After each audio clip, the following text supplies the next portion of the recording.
Il est 23h, aéroport de la Tantouta, cela fait une demi-heure que l'avion des joueurs de Yangensport a atterri. Plusieurs supporters se sont déplacés pour les accueillir et après quelques minutes d'attente, Harry Dinette, le milieu de terrain des Bleus, est le premier à sortir. Sous les acclamations, il profite de glisser un message face caméra.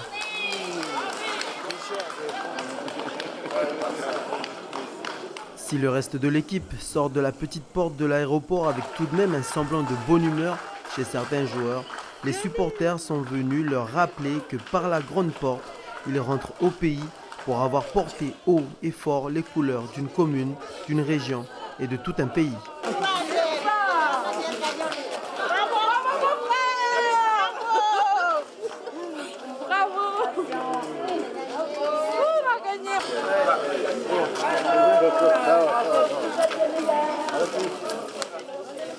On est les meilleurs. On est les meilleurs. On est les meilleurs. Un accueil chaleureux avec des messages d'encouragement. On est les meilleurs, comme le dit cette fidèle supportrice, une sorte de corde lancée à la rescousse d'un effectif qui était au bord de la noyade lorsque l'arbitre du match a chaviré le navire bleu et blanc.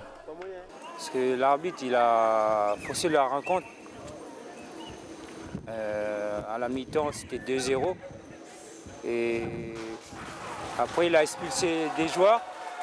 Il a d'abord expulsé Johan Mercier, après Roy Kayara. C'est les deux centraux.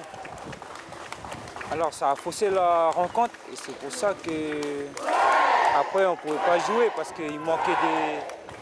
On a joué à 8. Après l'expulsion à Laurent Poilly aussi.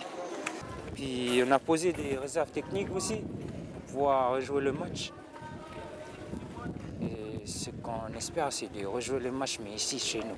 Si le découragement est beaucoup plus douloureux que la patience, les joueurs de Yangensport devront attendre encore un an pour une éventuelle confrontation contre une équipe française et cela, ça passe par une victoire de la Coupe Calédonie. En attendant, ce sont les terrains de la Super League qu'ils retrouveront notamment dimanche à 15h au stade de Yoshida de Koné pour un derby nordique contre la JS Bakou.